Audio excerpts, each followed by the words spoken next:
नमः सिद्धेभ्यः। ओम नमः सिद्धेभ्यः। मंगलम भगवान वीरो मंगलम गौतमो गणे मंगलम कुंद कुंदाद्यो जैन धर्मोस्तु मंगलम।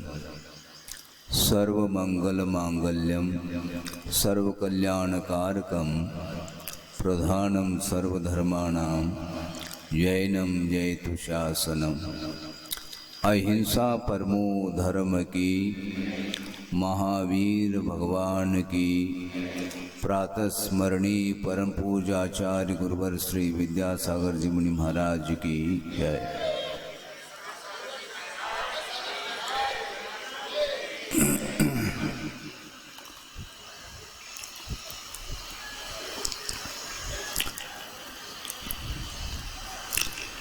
वृक्ष और बीज की परंपरा की भांति यह कर्म बंध की परंपरा अनादिकाल से चल रही है, जिस कर्म के बंधन के फलस्वरूप संसारी प्राणी पराधीनता का अनुभव करता आया है। उस पराधीनता से उस आत्मा को मुक्त करने के लिए, स्वतंत्र जीवन जीने के लिए मोक्ष मार्ग की भी परंपरा चली आई है। अनादिकालीन यह संसार की परंपरा चल रही और साथ ही साथ मोक्ष मार्ग भी निरंतर चलता आया है। उस मार्ग पर आरूढ़ होकर के महान आत्माएं अपने आप के उस पतित जीवन को पावन बना करके स्वतंत्रता का अनुभव कर रहे हैं और हमें भी स्वाधीनता का अनुभव करना है। तो परतंत्रता के लिए कारणभूत जो कर्मबंध है, उस कर्मबंध का विच्छेद हमें अपने पुरुषार्थ के बल पर करना होगा। अपने आप यदि कर्म का बंध होता तो अपने आप कर्म से मुक्त हो जाते, किंतु परिणाम निरंतर संसारी प्राणी भिन्न भिन्न वस्तुओं को लेकर के, भिन्न भिन्न द्रव्य क्षेत्र आदि की निमित्त को लेकर के परिणाम करता रहता है और फलस्वरूप कर्म बंद होता रहता है। कर्म का आश्रव अथवा बंध जब होता है, वह बंध उसे ज्ञात नहीं हो पाता। ये दृष्टि का विषय नहीं है। कर्म का संबंध आत्मा के साथ जब होता है, उस समय आपको कोई भी ज्ञात नहीं हो पाता कि कर्म का बंध कब होता है। कब होता है यह मत पूछो, निरंतर होता रहता है। एक क्षण के लिए भी वह धारा टूटती नहीं है, क्योंकि निश्चित रूप से परिणाम निरंतर चलते रहते हैं। उसके फलस्वरूप कर्म का बंध होता है। जो कर्म परमाणु हैं वह इतने सूक्ष्म हुआ करते हैं, वो दृष्टिगत नहीं हो पाते।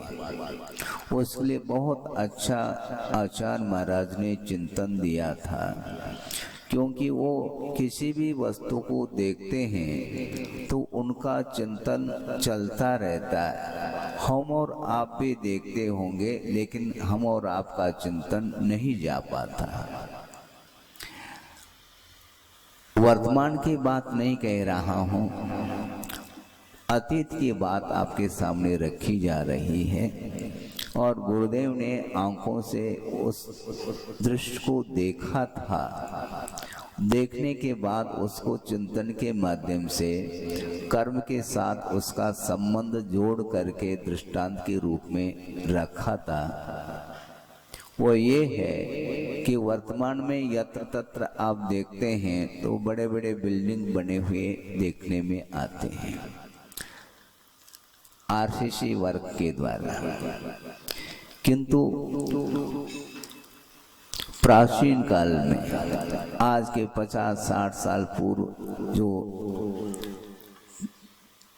जो मकान थे वो कच्चे मकान थे, दीवार भी और ऊपर का छत भी, और इसी प्रकार उस मकान के भीतर सूर्य प्रकाश, सूर्य की किरणें, उस जो टीन बोलते हैं आप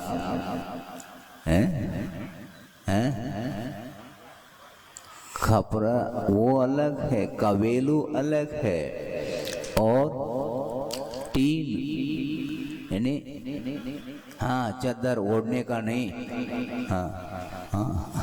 कई तरह के चादर होते हैं ओढ़ने का नहीं, वो छत को ढकने के लिए वो चादर, और उसमें छोटे छोटे छिद्र हुआ करते हैं, और उस छिद्र में से सूर्य की किरणें भीतर प्रवेश कर चुकी थी और वह रोशनी आती थी, और उस रोशनी की ओर देखने से इतने छोटे छोटे छोटे छोटे धूली के कण नजर आते हैं।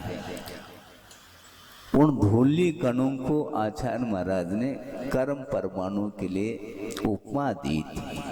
हाँ, क्योंकि प्रतिदिन वो देखने में आता था, मकान तो कच्चे थे ना, तो वो धूलिकण जिस प्रकार बहुत सूक्ष्म जो है उड़ते हुए देखने में आते हैं, उससे भी किसी भी इंद्रिय का यह विषय नहीं बन सकता। कर्म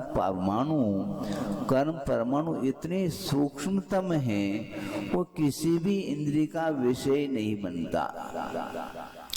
दृष्टि का विषय बनना तो बहुत दूर की बात है, अन्य इंद्रियों के माध्यम से भी उसका परिज्ञान नहीं हो सकता। इतने वो सूक्ष्म परमाणु होते हैं, और वह अपने आत्मगत परिणामों के माध्यम से, आत्मगत भावों के माध्यम से वो वर्गनाएं जो आत्मा के प्रत्येक प्रदेश पर स्थित हैं, वे कर्म के रूप में परिणत होकर के आत्मा के साथ उनका संबंध हो जाता है, और वो प्रति समय इस प्रकार के आपके परिणाम होते हैं, जिन परिणामों के निमित्त को लेकर के वो कर्म वर्गनाएं कर्म के रूप में परिणत होकर के आत्मसात उनका संबंध हो जाता है, जिसको बंध बोलते हैं। वो बाहर से परमाणु कर्म परमाणु आते नहीं, किंतु आत्म प्रदेश पर वो अवस्थित हैं, और उनका संबंध आत्मा के साथ संश्लेष संबंध होता है। और संश्लेष संबंध जो होता है वह दो द्रव्यगत संबंध का नाम ही संश्लेष संबंध है। जिस प्रकार दूध में आपने पानी मिलाया, 2 गिलास में, 1 गिलास में दूध है और 1 गिलास में पानी है, और आपने मिला दिया। मिलाते ही अब पृथक रूप से न जल देखने में आ रहा है, न पृथक रूप से दूध देखने में आ रहा है, बल्कि दूध ही दूध देखने में आ रहा है, जबकि उसमें आधा गिलास पानी है। तो इसको बोलते हैं संश्लेष संबंध। उसी प्रकार आत्म प्रदेशों के साथ जो कर्मों का संबंध अनादिकाल से हो चुका है, हो रहा है, वो इसी प्रकार संश्लेष संबंध को लेकर के होता रहता है।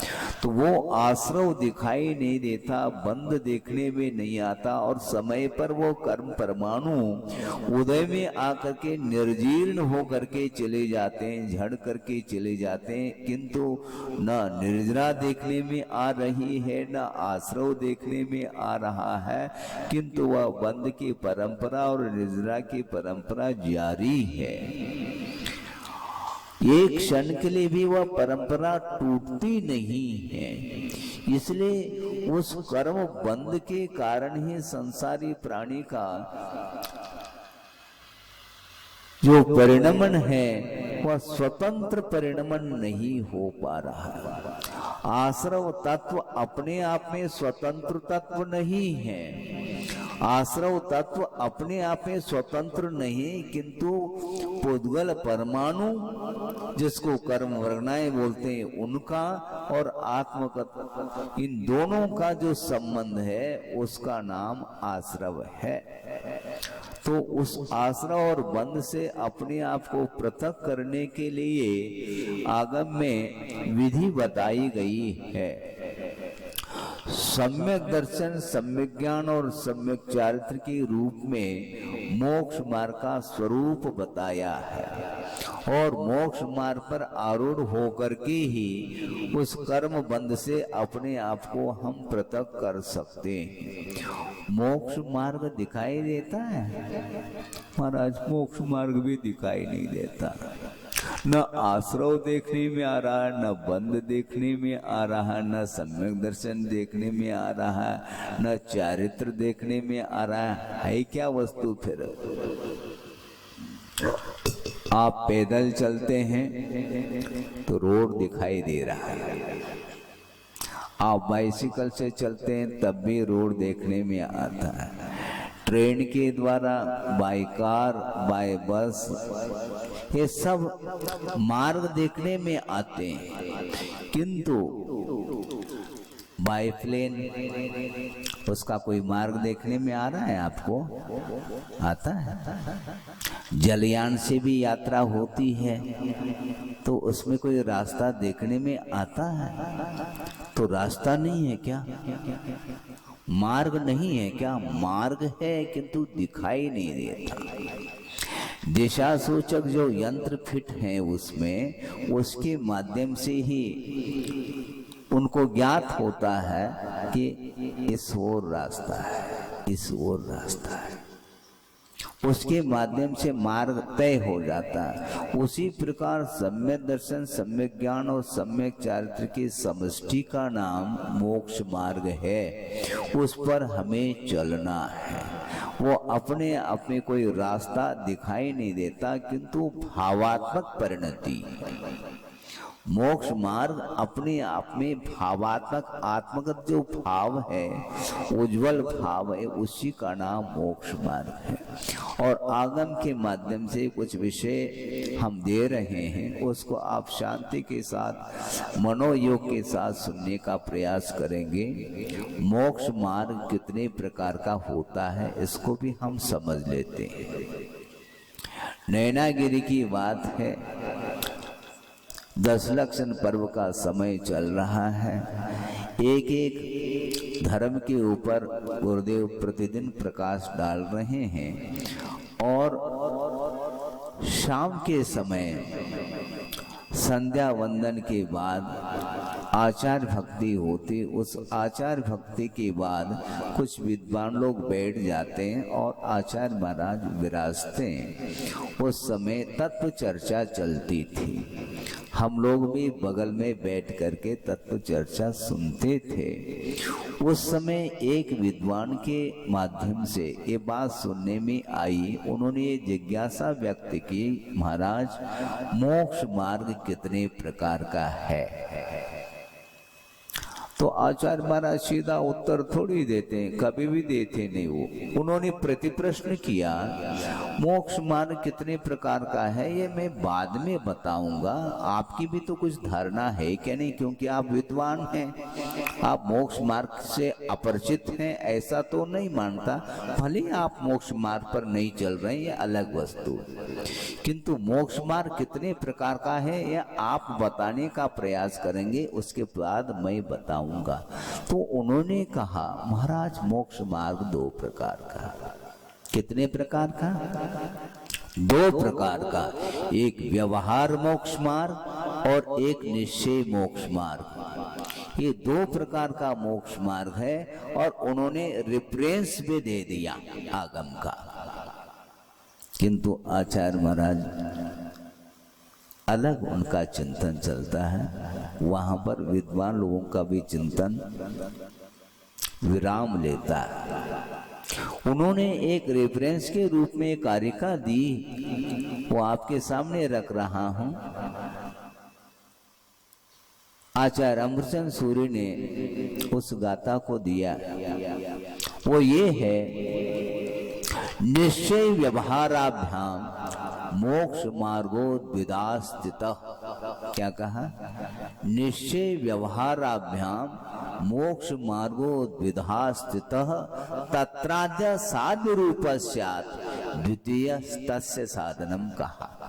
व्यवहार मोक्ष मार्ग और निश्चय मोक्ष मार्ग की अपेक्षा से मोक्ष मार्ग दो प्रकार का है। उसमें व्यवहार मोक्ष मार्ग साधन रूप है, निश्चय मोक्ष मार्ग साध्यभूत है।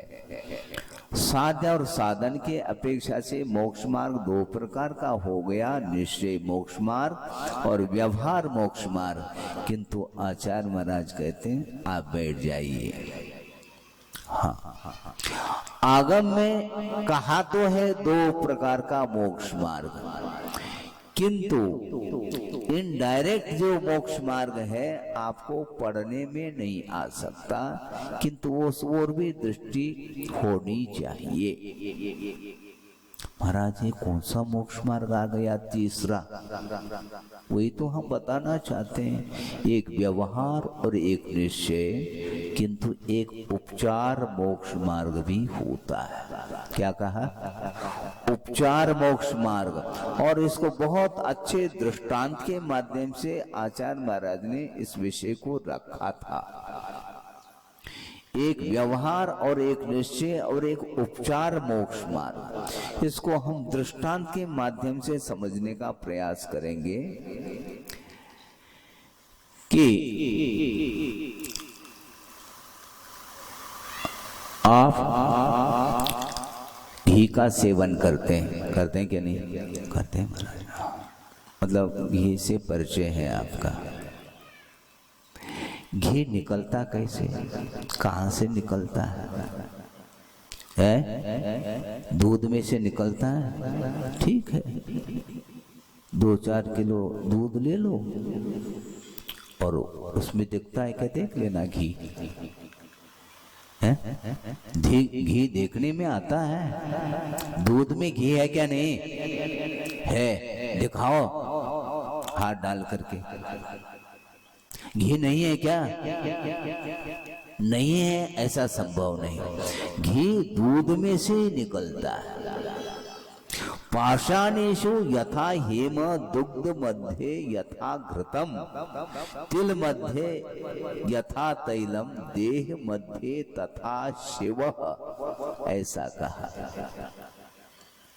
पाषाण में स्वर्ण निकलता उसमें से, उसी प्रकार दूध में से घृत निकल आता है। विधिवत निकालना चाहिए। तो दूध को तपाया गया। आपने मान लो 4-5 किलो दूध ले लिया और उसको तपाने के लिए रखा।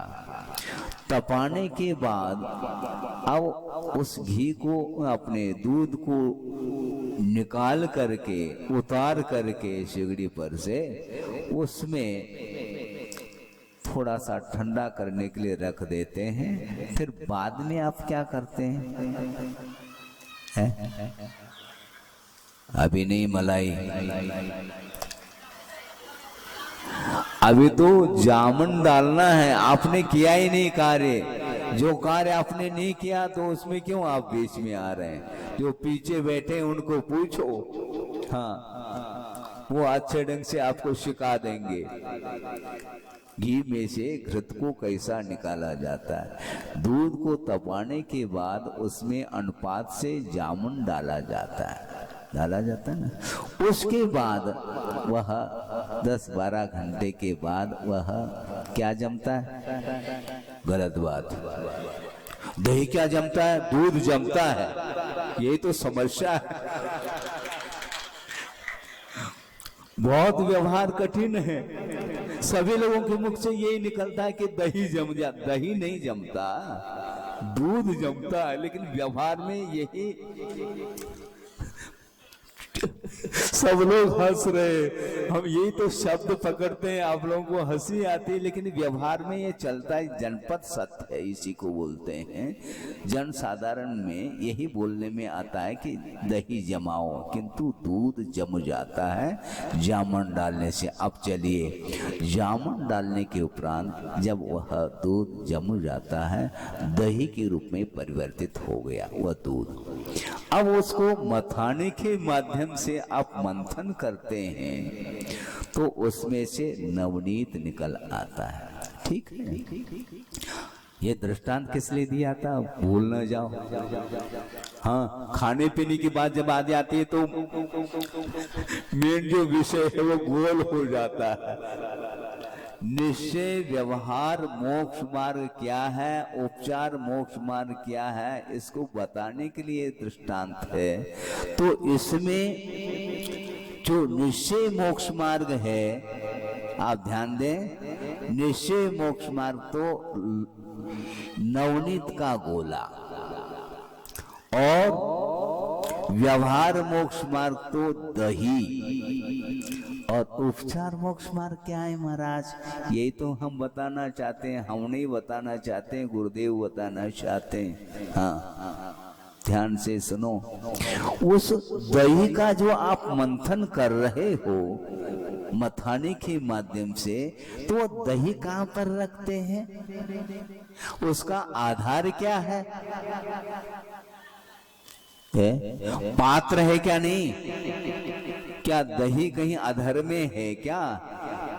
जिस पात्र में दही है वह पात्र ही उपचार मोक्ष मार्ग का प्रतीक है। उसी प्रकार ये जो शरीर है ये उपचार मोक्ष मार्ग है। शरीर आश्रित जितनी भी क्रियाएं होती हैं, 28 मूल गुणों का जो पालन किया जाता है, उसके पालन करने में यह शरीर अपने आप में उपचार मोक्ष मार्ग के रूप में उपस्थित हो जाता है। क्योंकि व्यवहार मोक्ष मार्ग भी रत्नत्रय आत्मक होता है और निश्चय मोक्ष मार्ग भी रत्नत्रय आत्मक होता है। व्यवहार मोक्ष मार्ग जो रत्नत्रयात्मक कैसा होता है, तो सम्यक दर्शन, सम्यक ज्ञान, सम्यक चारित्र, ये तीन रूप है। ये जब तीनों एक में हो जाएंगे तो वह अभेद रत्नत्रय माना जाता है, जिसको निश्चय मोक्ष मार्ग की संज्ञा है।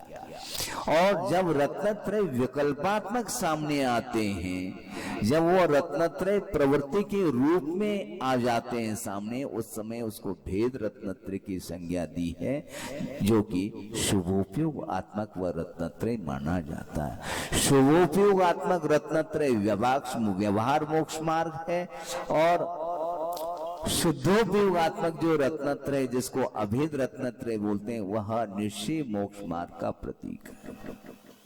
इस प्रकार निश्चय मोक्ष मार्ग नवनीत निश्चय मोक्ष मार्ग का प्रतीक, दही व्यवहार मोक्ष मार्ग का प्रतीक, और जो पात्र है वह उपचार मोक्ष मार्ग का प्रतीक है। इस प्रकार शरीराश्रित जो कुछ भी क्रियाएं हम करते हैं, श्रमण लोग करते हैं, 28 मूल गुणों का पालन, यह उसके लिए यह शरीर सहकारी कारण है।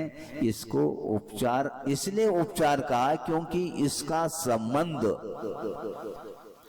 डायरेक्ट रत्नत्रय से नहीं, क्योंकि रत्नत्रय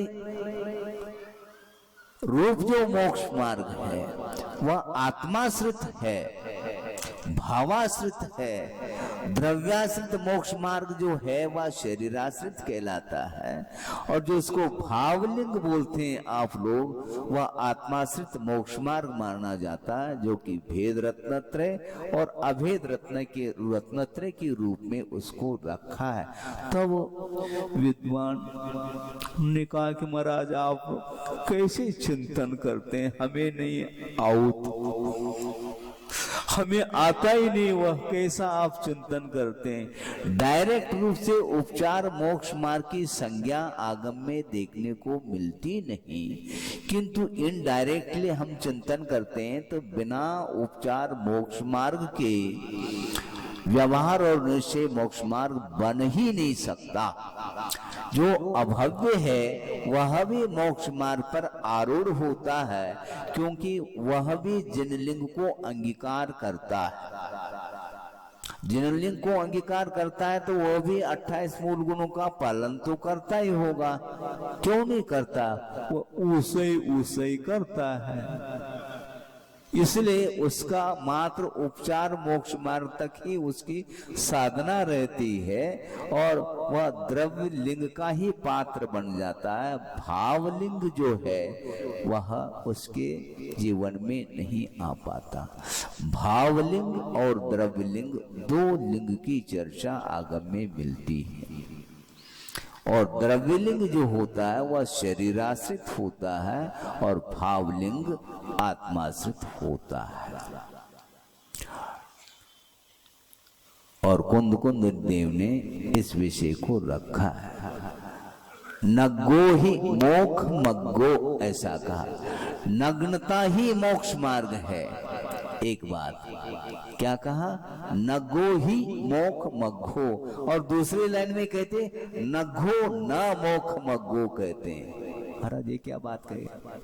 नग्नता ही मोक्ष मार्ग है और नग्नता मात्र मोक्ष मार्ग नहीं, ये कहा जा रहा है। क्योंकि वस्त्र का परित्याग कर लिया, सारे परिग्रह का विमोचन करने के उपरांत दिगंबर अवस्था को धारण कर लिया, इतना ही पर्याप्त नहीं, क्योंकि यह द्रव्यलिंग का प्रतीक है और इसके आश्रित जो व्यवहार मोक्ष मार्ग और निश्चय मोक्ष मार्ग जो भावाश्रित है अथवा आत्माश्रित है, वह यदि है तो बात बनेगी। बिना द्रव्यलिंग के भावलिंग संभव नहीं, किंतु द्रव्यलिंग आने के बाद भी भावलिंग हो अनिवार्य नहीं। बिना द्रव्यलिंग के भावलिंग संभव नहीं, किंतु द्रव्यलिंग आने के बाद भी भावलिंग आवे, ये नियम है। परिग्रह का विमोचन करने के उपरांत, दिगंबर अवस्था को धारण करने के उपरांत भी हमारे अंदर मोक्ष मार्ग के योग्य जो परिणाम होना चाहिए रत्नत्रय रूप, वह परिणाम यदि नहीं रहेंगे तो एक कर्म की भी निर्जरा संभव नहीं है। ये आगम वाक्य है। कर्मों की निर्जरा करने के लिए भावाश्रित जो मोक्ष मार्ग है उसका होना अनिवार्य सिद्ध होता है। एक गमला है जिसमें पौधा लगाया जाता है, ठीक है ना? गमला, हाँ, और उसमें पौधा लगाया जाता है फूल का आदि का। पौधा लगाने के लिए गमला खरीदा है और पौधा लगाया नहीं, क्या मतलब हुआ? वो पौधा आधार में लगाए क्या? उसके लिए आधार तो गमले की आवश्यकता है। तो उस पौधे के लिए जिस प्रकार गमला आधार है, उसी प्रकार भावलिंग का यदि कोई आधार है तो दिगंबर अवस्था रूप जो द्रव्यलिंग है वह भावलिंग के लिए एक आधार के रूप में उसको स्वीकार किया है।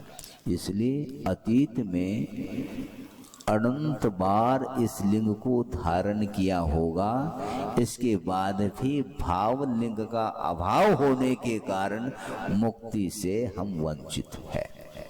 मुक्ति जो मिलेगी वह भाव लिंग के आश्रित है और उसका आधार यदि कोई है तो यह द्रव्यलिंग है, ऐसा कहा।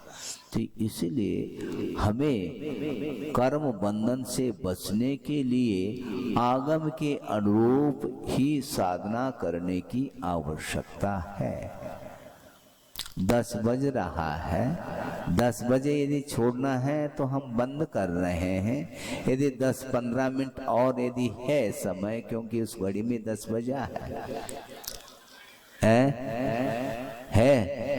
तो हम ये कहना ये चाह रहे थे कि जो भावलिंग के रूप में जो मोक्ष मार्ग बनता है उसी के द्वारा कर्म का विच्छेद होता है। कर्मों की निर्जरा और कर्मों का जो संवर है वह भावलिंग के आश्रित है और भावलिंग जो बनता है वह द्रव्यलिंग के आश्रित है, ऐसा कहा है। इसलिए अतीत में अनंत बार इस द्रव्यलिंग को धारण कर तो लिया है इस जीव ने, इसके उपरांत भी संसार का विच्छेद नहीं हुआ। क्यों नहीं हुआ? भावलिंग का अभाव होने के कारण। भावलिंग का अभाव होने के कारण मुक्ति नहीं मिल पा रही है। तो किया क्या आपने? किया क्या?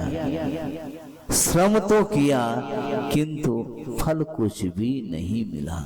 तो ऐसा भी होता है कि हमारा हो तो रहा है और क्या, और कितना होना।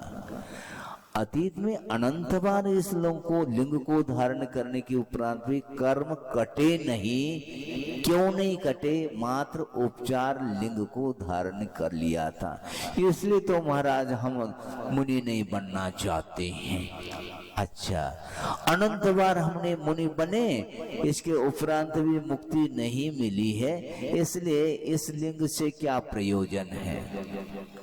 ऐसा नहीं है।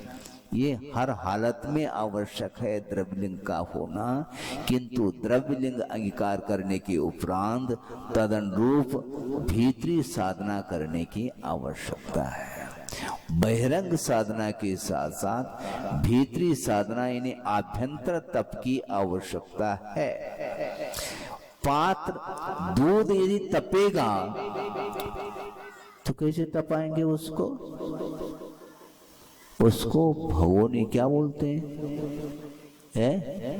भगोनी बोलते हैं। उसमें दूध डाला जाता है फिर रखा जाता है। दूध तपाने के लिए भगोनी को रखा है क्या मात्र भगोनी को ही तपाना है? हमें बताओ। भगोनी रख ली, उसमें दूध है ही नहीं, क्या तपा रहे? भगोनी को। उसी प्रकार इस शरीर को तपाया है अभी तक। हमें शरीर को नहीं तपाना किंतु कर्म को ध्वस्त करना है, तो इसलिए शरीर को तपाना अनिवार्य सिद्ध होता है। किंतु शरीर को तपाने के उपरांत भी यदि कर्म ध्वस्त नहीं हुए हैं तो उस शरीर को तपाने से कोई भी प्रयोजन सिद्ध नहीं होता। इसलिए अपने को जिनलिंग को तो धारण करना है, किंतु उद्देश्य कर्म को काटने के प्रयोजन को लेकर के ही इस लिंग को धारण करना चाहिए, ऐसा कहा है। तो इस प्रकार पात्र हुआ उपचार और दही जो है ना वह व्यवहार, और नवनीत का जो बोला है वह निश्चय मोक्ष मार्ग का प्रतीक है।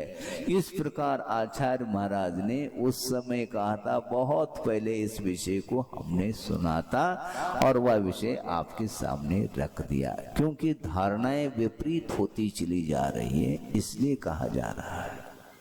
तो हमें कर्म बंध से बचना है तो अपने को साधना आगम के अनुरूप करनी पड़ेगी। एक दृष्टांत के माध्यम से आपके सामने विषय को रख करके समाप्त कर रहा हूँ। ये दृष्टांत को इसलिए दिया जा रहा है क्योंकि आपको मोक्ष मार्ग और रत्नत्रय की बात करने से महाराज हमारे वश की बात नहीं, हमारे बस की बात नहीं। बस की बात नहीं कि ट्रेन की क्या है? हमारी बस की बात नहीं की। तो बस की बात नहीं तो कोई वादा नहीं। आप मुनि नहीं बन सकते, श्रवण पद को अंगीकार नहीं कर सकते, कोई बाधा नहीं। किंतु जहां पर आप हैं वहीं पर रह करके भी बहुत कुछ साधना की जा सकती है।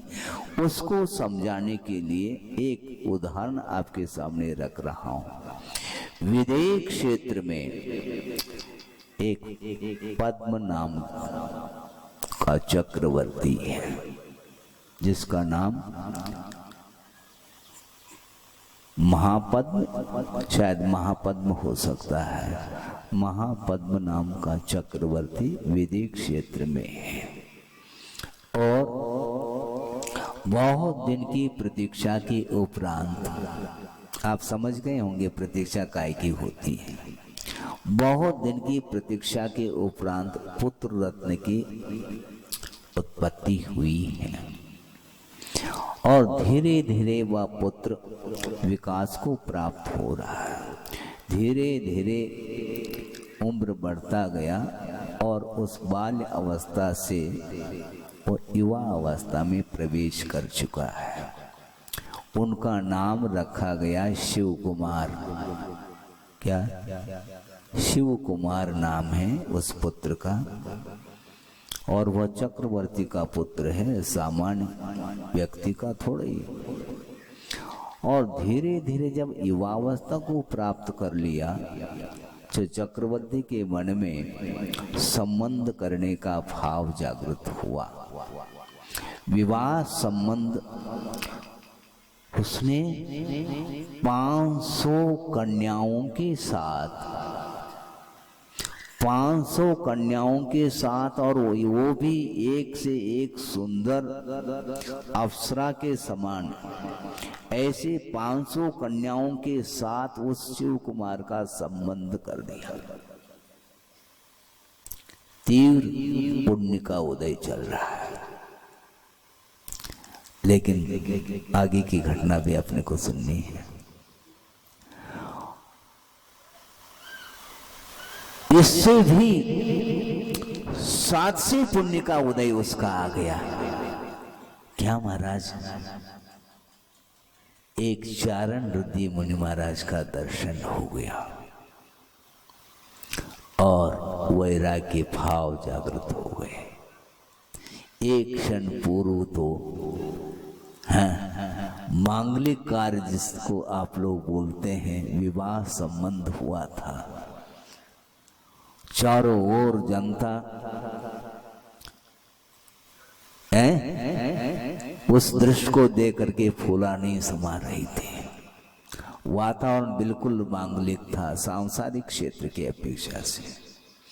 इसके उपरांत कुछ ही दिन पश्चात जब एक चारण रुद्री मुनि महाराज का दर्शन हो जाता है तो उस शिव कुमार को जाति स्मरण हो आता है, और जाति स्मरण के निमित्त को लेकर के उसको वैराग्य के भाव जागृत होते हैं।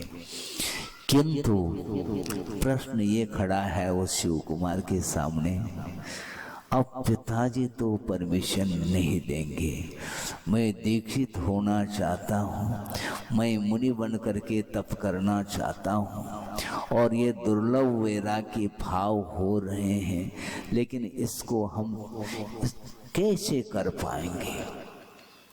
पिताजी मानेंगे नहीं, अब क्या करूं?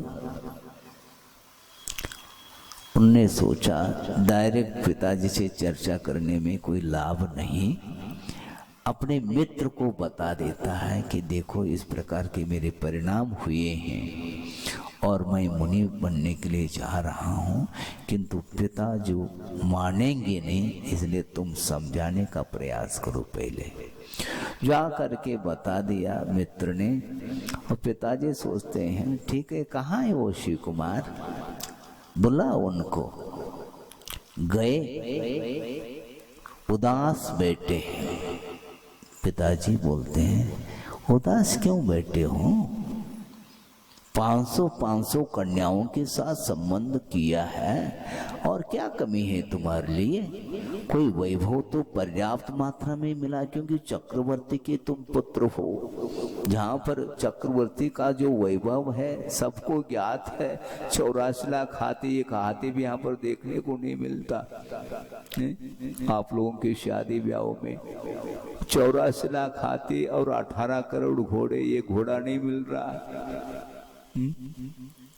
और 96,000 स्त्रियां, 14 रत्न, 9 निधि, ये सारे सारे चक्रवर्ती की संपदा, और ये तुम्हारे लिए तो है,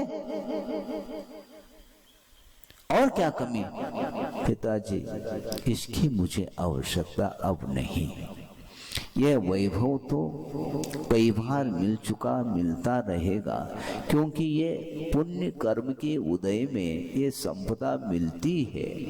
किंतु इससे भी अलौकिक संपदा को मैं प्राप्त करना चाहता हूँ, और मैं एक क्षण के लिए भी इस हवेली में रहने का मेरा मन नहीं हो रहा है। इसलिए मुझे वैराग्य हुआ है, मैं मुनि बनना चाहता हूँ। किंतु पिताजी कहते हैं, बेटा आपको बनना है, बिल्कुल स्वतंत्रता के साथ बनो, लेकिन अभी नहीं, क्योंकि अहिंसा के प्रति निष्ठा, दया के प्रति निष्ठा तुम्हारी हुई है, ठीक है, किंतु मेरे प्रति भी तो कुछ दया करो। हाँ, तुम्हारे बिना मैं कैसा रहूंगा, आदि आदि बातें कर दी। आपको जो कुछ भी करना, आपको साधना करनी है ना, ठीक है। इस हवेली के बगल में ही बहुत अच्छा एक उद्यान है, वहां पर बैठ करके तुम साधना वगैरह किया करो, ताकि मन तुम्हारा भी लग जाएगा और तुम्हारे कारण मेरा भी लग जाएगा। तो इस प्रकार कुछ बातें उन्होंने की। तो उस समय शिव कुमार के मन में बात आई, जब दीक्षित होना ही है तो थोड़े दिन के लिए इनको भी क्यों हम दुखी बना ले, इसलिए उन्होंने स्वीकृति दे दी। लेकिन ये ध्यान रखो, शादी करने के बाद भी उन्होंने अनुव्रत अंगीकार किए, और अनुव्रत अंगीकार करके उस उद्यान में प्रतिदिन प्रतिमा को धारण करके वह साधना कर रहे हैं। एक उपवास, एक आहार, कभी 2 उपवास फिर 1 आहार, कभी 1 सप्ताह के लिए उपवास फिर 1 आहार, कभी 1 पक्ष के लिए, कभी 1 मास के लिए। इस प्रकार वह उपवास करता हुआ पारना कर लेता था उसी हवेली में। 500 कन्याओं को वो भूल गए। एक पत्नी को भूलना आपको कठिन हो रहा है, और एक पत्नी भी ओम शांति, आप जानते होंगे ढंग की नहीं, वो भी आप समझते हैं ढंग का अर्थ क्या। हाँ, और ये अप्सरा के समान एक ने, 2 ने, 500 कन्याओं के साथ संबंध कर दिया, इसके उपरांत भी उसको दृष्टि नहीं है।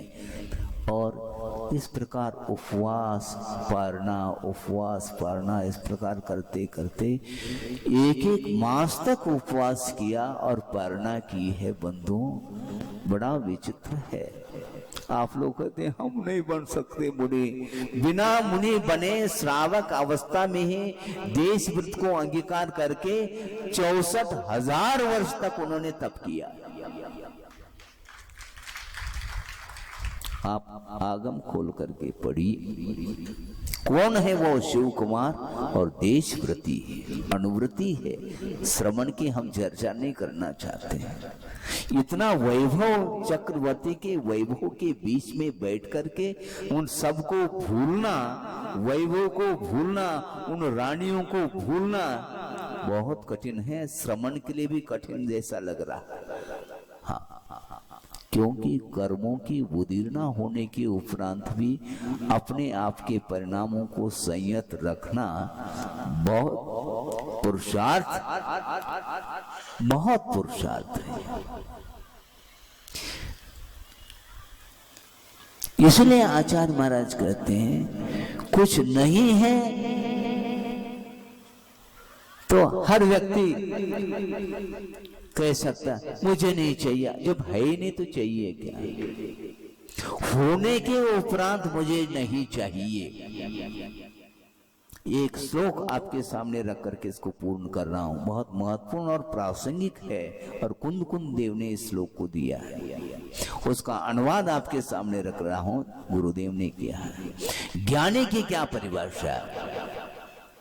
ना भूत की स्मृति, आप सुन रहे हैं, ना भूत की स्मृति अनागत की अपेक्षा, भोगोपभोग मिलने पर भी उपेक्षा, ना भूत की स्मृति अनागत की अपेक्षा, भोगोपभोग मिलने पर भी उपेक्षा, ज्ञानी जिन्हें विषय तो विष दीखते हैं, वैराग्य पाठ उनसे हम सीखते हैं।